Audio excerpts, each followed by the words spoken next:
Good Hi, afternoon, Dana. Iman. How are you? I'm good, good. How are you? I'm good. I thought I saw you post something and then I can't find it on the group again. Did you post something Me, about no me medicine? too. I posted something about not having pills for the past 2 weeks. I can't. There's something wrong with my feed. It gives me notification from 2 days ago today. And then, Exactly. Yeah. I had exactly the same thing. I, okay. I thought I posted somewhere else and I kept on searching. I don't Okay. know. And I'll, and then I'll I filtered by all the posts that I've been on the group and nothing. And I said, "Oh, طب انا جاي انا حصل لي حاجة ولا ايه?" There's something odd with the way Facebook functions. I just go with the flow. But yeah, I'll go back and I'll find it because I was like, If wow. you don't, I'll repost it. It was basically about that I managed the whole 2 weeks without any pills, which was Amazing. one of my main goals, going without meds. Yani. Yay, amazing. Thank you. Zena, welcome. All right, ladies, 12:01. Let's get started. So, Yes. the majority of you, whether you're here with me or you're watching the replay, some of you I know have had a late start to doing your 9 days because of travel commitments, because of issues and things. But the majority of you have completed on Friday your first 9 day cycle, which is, in case you missed it, a huge milestone, a huge accomplishment. Even if you've done this program before and you did a 9 day cycle before a few months ago, it is a challenge every single time you come back to it. It is not something until it becomes sort of your second nature. And this is how you're eating every single day. And sort of the ebbs and the flows are further and further apart. Every single time you come back to this, it will be a challenge.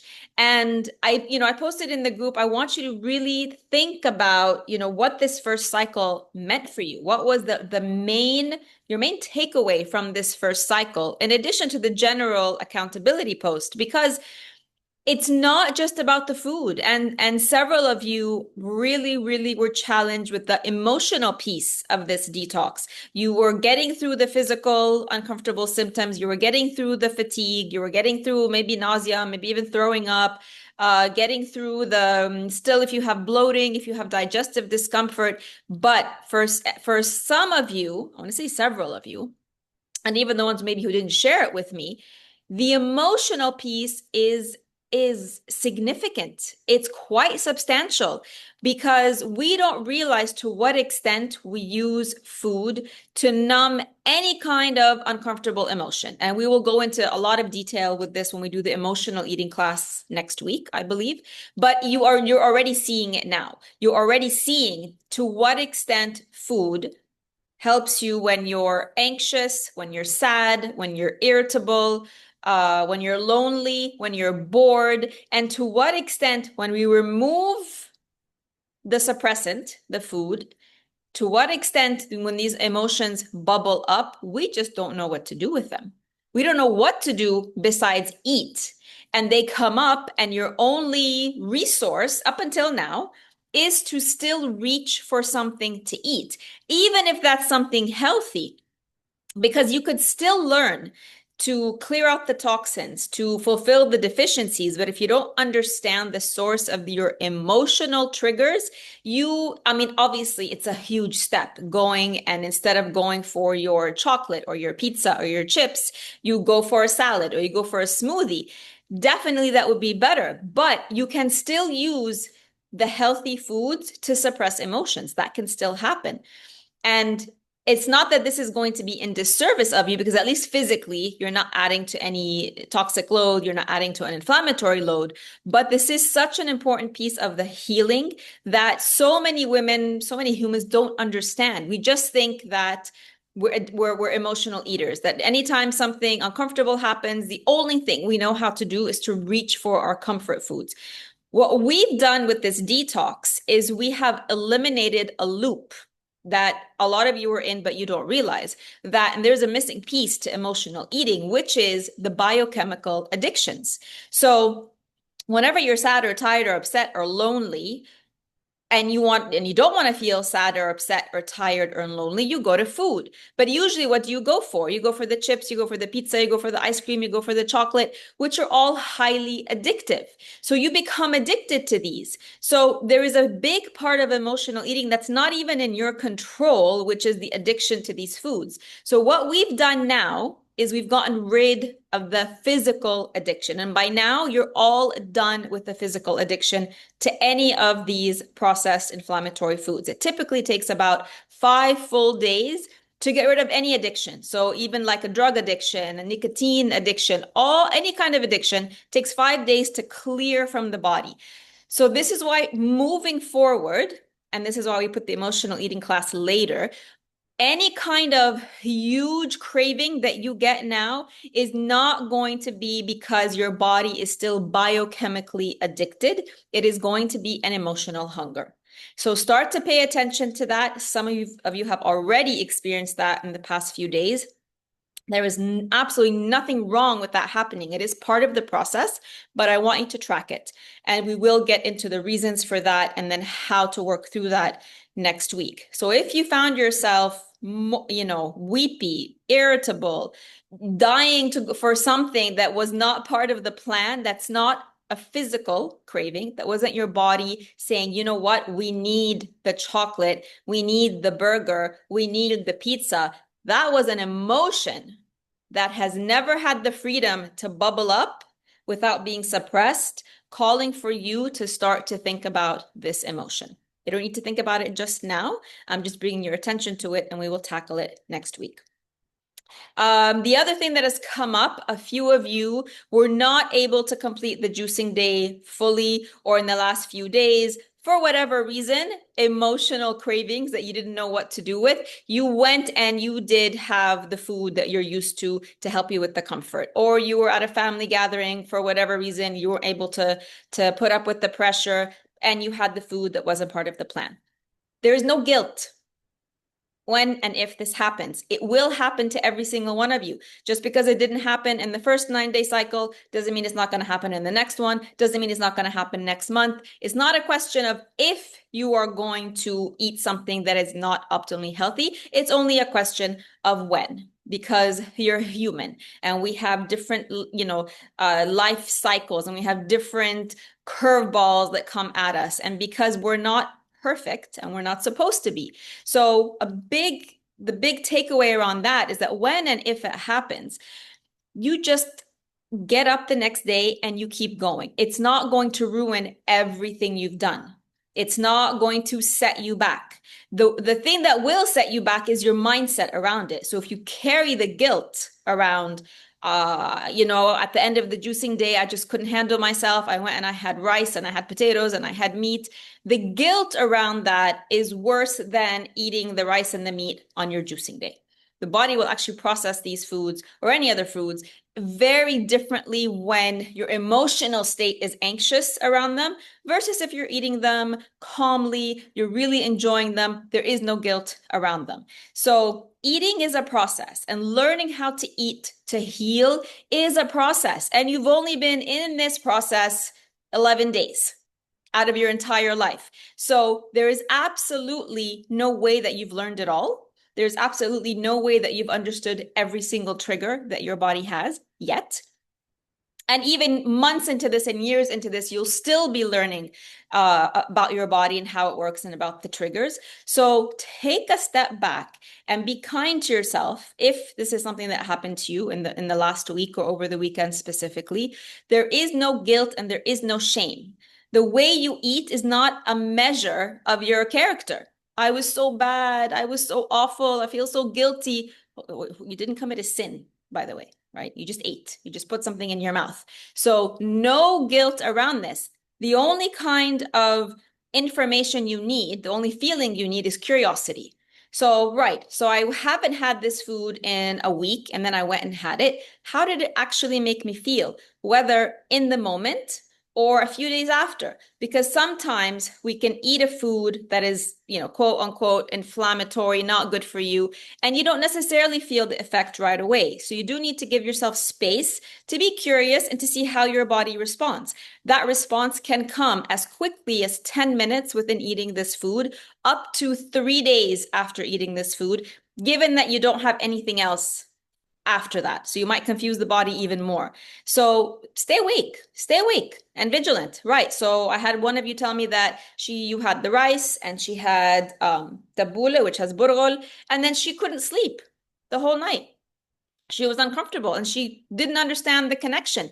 It is exactly because of that, because you had the rice and I think she had chicken and she had the burghul all at the same time. So what is that? Burghul, first of all, is wheat. This is how you start to piece the puzzles together. Burghul is wheat, and any source of wheat is inflammatory. Then she had rice, which is still inflammatory. Then she had animal protein, which is still inflammatory. So all of these are more on the acidic inflammatory side, and she had them all together. So the mix alone in your digestive system, it's going to slow down the digestive system. And when the digestive system slows, then you can see fatigue, then you can see constipation. And then the mix of all of these together is going to overload the liver. So what did her liver have to do that night to process these foods? It had to work harder, which meant she can't sleep.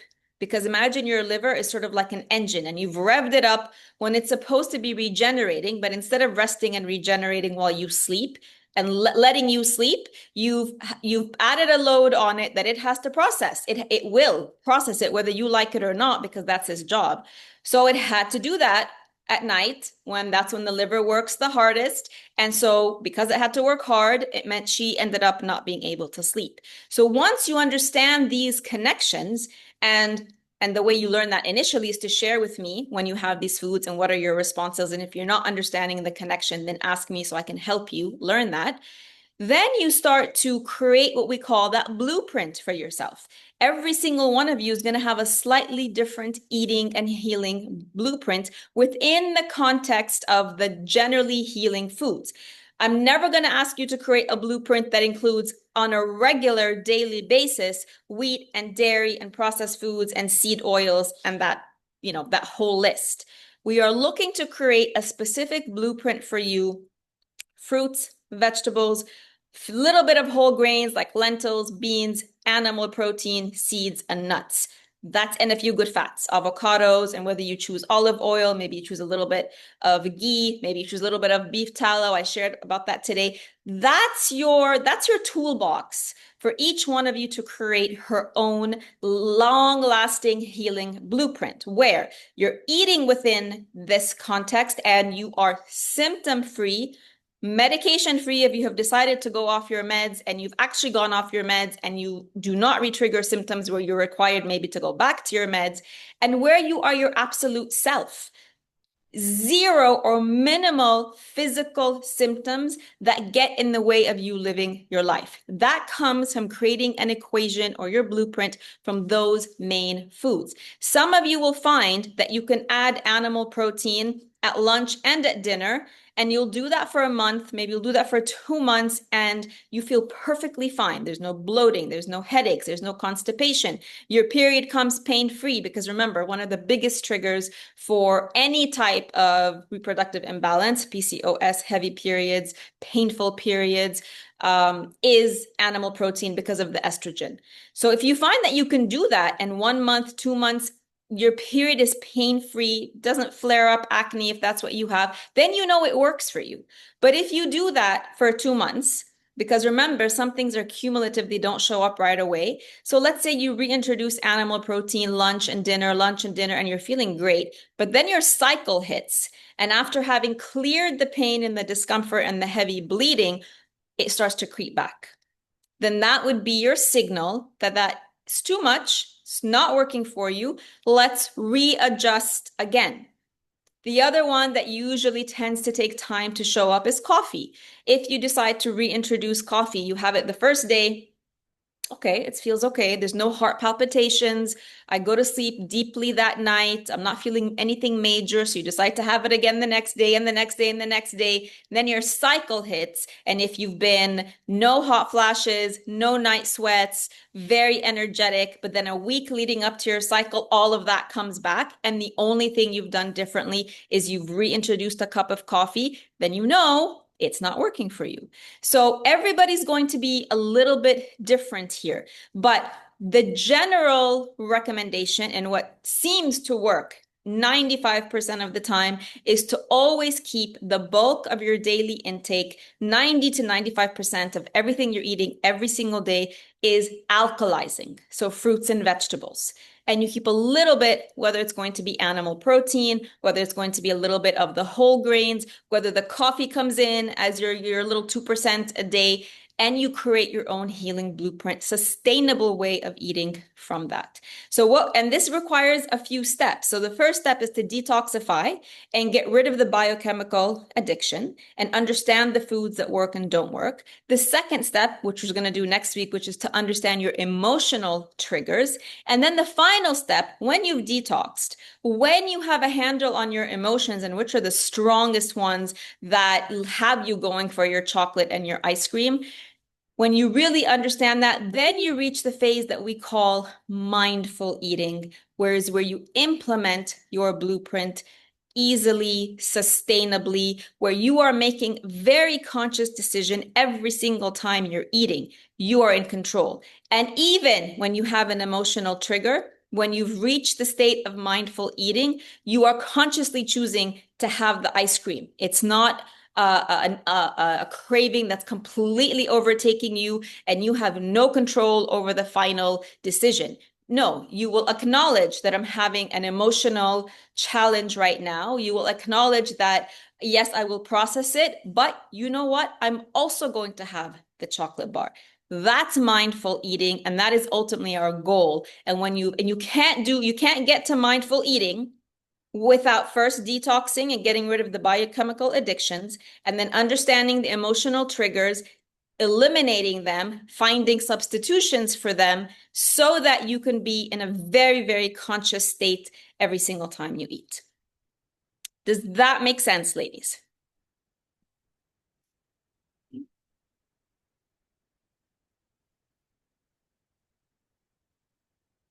Yes? No? Yes. Okay, good.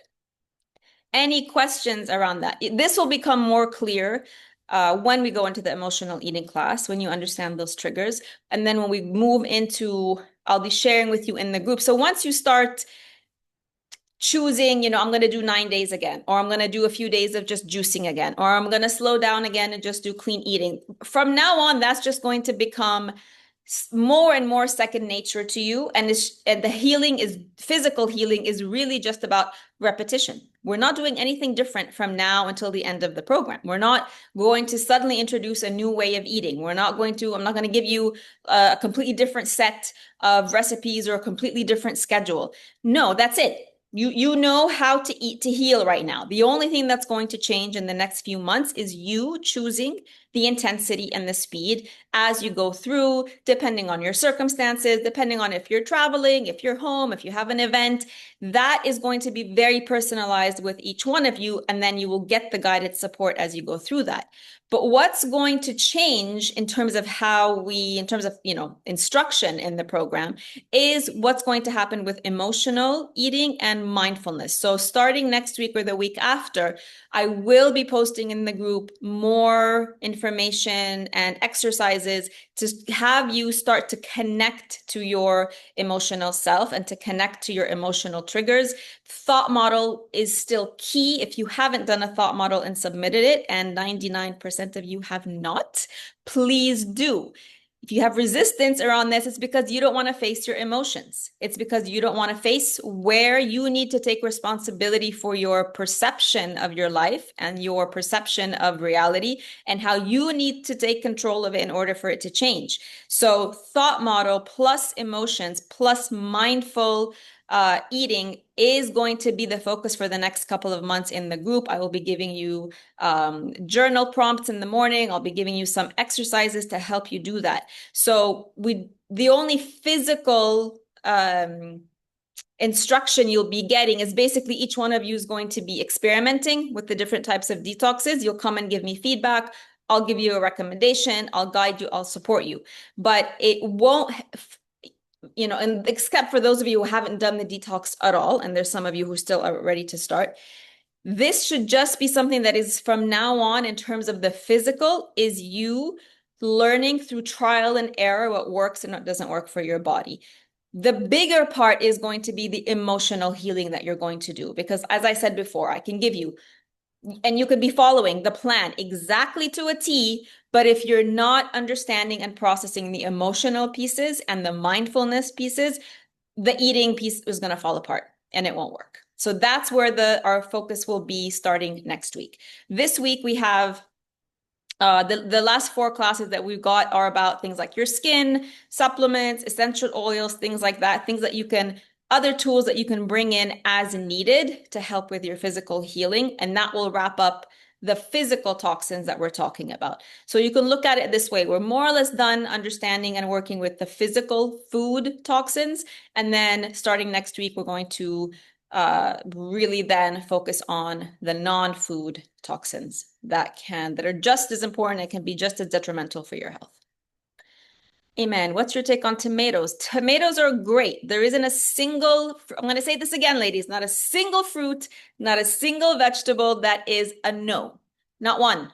Every single one has its own specific healing properties. If there's a specific fruit or vegetable you just didn't see in the plan, it's because it's literally just impossible to create a plan that includes every single fruit and vegetable out there, especially things that might be seasonal. So tomatoes are great. The only thing with tomatoes is when we use them in our traditional Egyptian cooking.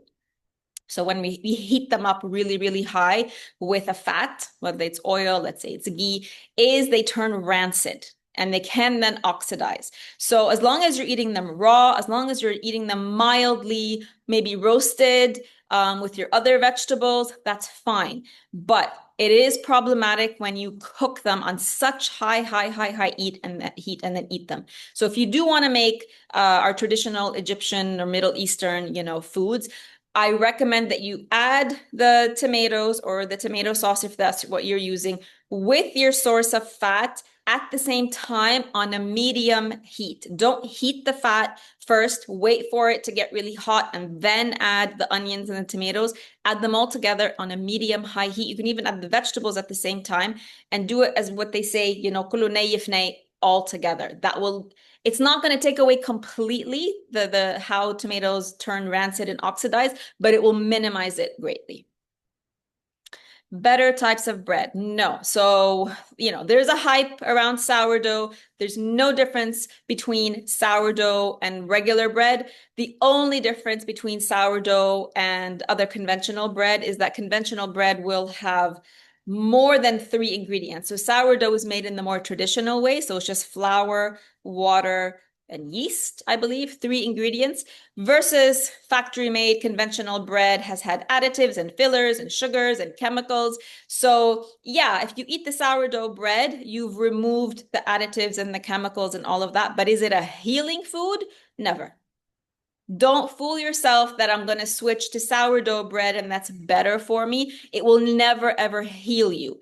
Anything made from wheat, whether that's the bread, whether that's pasta, whether that's desserts, it will always be inflammatory. It's always going to be on the acidic side. So this whole hype about sourdough bread, again, is just marketing. Very, very clever marketing. Food manufacturers, food industry is getting the memo that people are understanding the bad effects of wheat. They're understanding that it can, trigger disease, and that if they want to heal, they don't want it. So they're selling us, sourdough bread, but it will not heal you. And it's not something you would incorporate on a regular basis. I missed the thought model session. Which Zoom link? If you go, Iman, under guides in the group, It's labeled as the thought model session replay. We did it on Wednesday, I think. And then also in all of your emails. So you would have gotten the replay for that on in Thursday's email. If you go back to Thursday's email, you know I post the link for the day before. Zaina, I have been using nicotine patches to quit smoking. How bad is that? I mean, it's better than smoking, right? But at some point, you're still ingesting the nicotine. So at one point, you are still ingesting a toxin. So this is something that, I mean, I've don't have personal experience with this, so I can't speak to it, but I do have a link for something that is really supposed to help with smoking and quitting smoking. So Zena, if you will message me or email me, I'll give you that link. What's your take on something called semolina? Semolina is just another fancy name for wheat. It's also wheat instead of just regular flour. I don't know what they've done to it, and then they call it semolina. So it's no different than wheat flour. Yeah, in general, no. So the things that don't work in detox and don't work in general is that main list of inflammatory items that I shared with you. So anything made from wheat, semolina, burghul, rye, barley, all of those are sources of gluten. Any dairy, cheese, milk, Greek yogurt that everybody thinks is so healing, regular yogurt, labna, all of those highly inflammatory. All the seed oils, corn, sunflower, canola, all of those are highly inflammatory. Synthetic sweeteners, artificial sweeteners, those are the big ones. Soy, yeast. Those are not for detox in general, not forever in general, not to be taken in on a regular basis at all. If it's not a fruit, if it's not a vegetable, if it's not animal protein, if it's not a simple whole grain like lentils or, or some kind of beans, if it's not a seed or a nut, it doesn't come in on a regular basis. Out. Goat dairy is the same as cow dairy, also in general. So goat dairy is a little bit better than cow dairy, only because it's closer to human milk than cow milk is. So on one level, it is a little bit easier to digest, but it's not healing. It can still cause problems because it is still dairy. It's just marginally better on the digestive system in terms of processing than cow's milk is. But will it heal you? Like if you decide that I still have fibroids, especially for reproductive issues, breast issues, thyroid issues. So if you decide, I'm just okay, I'm not going to have cow's milk anymore, but I can have goat's milk, I can have goat's cheese. It will not take your healing forward. It will either stall it or bring it back.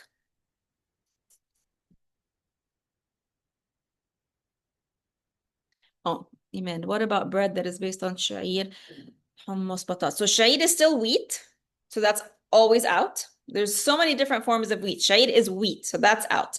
Hummus, so if you see bread that's made with chickpea flour, that's hummus. If it's made with brown rice flour, if it's made with did I say lentil flour? Brown rice flour. What else have I seen? Almond flour, coconut flour. So yes, those are not going to have the inflammatory effects of traditional bread made with wheat, of course. And this advice goes to anything that is baked that is not made with wheat and now is made with almond, coconut, all of these alternative flours. They are still a processed food. Processed means it's okay to have it if in those forms, it's okay to have it every once in a while, but it will not heal you. And this is key. It will not heal you. So don't think that you're going to wake up every day and have chickpea bread and when you still have symptoms and it's going to help in the healing process. It won't because it's still on the acidic side. Even though, yes, it's better than the wheat, but it's still on the acidic side. So this is a mistake I see happening. Well, as long as I just substitute, and this also goes for sort of almond milk, coconut milk, all of these things. They are not direct substitutes where if you decide to substitute them for dairy or you substitute all of these non-gluten flours for gluten, then you're good to go. A lot of people have tried that. A lot of you have tried that and you still had your symptoms. And that's because these foods are not healing. They're not created to heal. They are alternatives to something else, again, that the food industry has sort of hopped on because people are less and less, more people are becoming more aware. So they need to give you something else to buy. And then I'm not saying these are awful. I will have gluten-free bread, but not every day. I have it once or twice a month. I will have a gluten-free cookie or piece of cake, but I treat it the same way I would treat one that's made traditionally. It's not a something you're going to just because it's made differently, then you eat it every single day. You will overload your body. You will still overload your liver. You can still gain weight. For those of you whose weight is a concern, you can still gain weight if you eat these on a regular basis. So this is where you want to be conservative with these.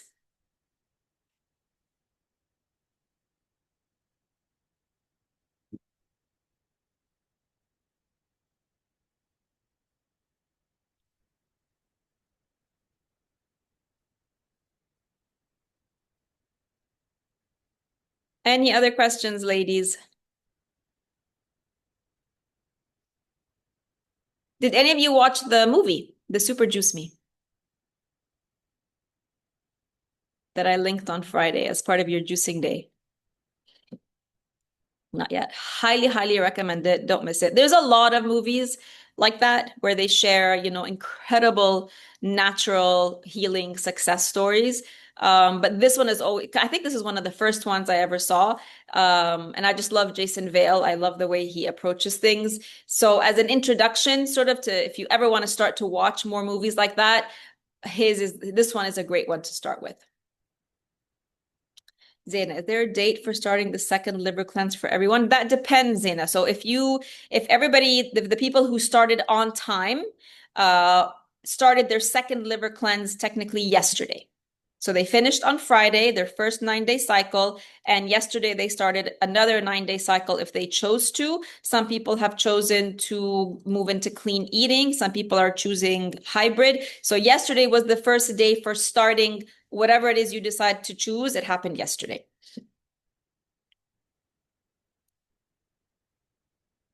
Don't worry about, and then this goes for anybody else who's in Zaina's position. Don't worry about being completely 100% in sync with each other. You're all detoxing. Let's put it that way. At this point, everybody's detoxing. Everybody's not drinking coffee. Everybody's not eating bread or pasta or any of the inflammatory foods. So you're all technically going through the same process. And as of yesterday, Zaina, everybody's doing something different. So it was really only the first 9 days that everybody was following the same plan at the same time.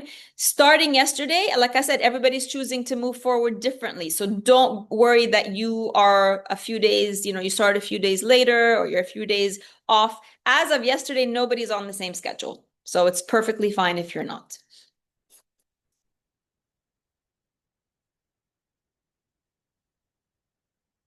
If you are, I mean, you could post on the group and say what day you're on and see who potentially in the group is on the same schedule as you. And then maybe you can, pair up with them so you can support each other.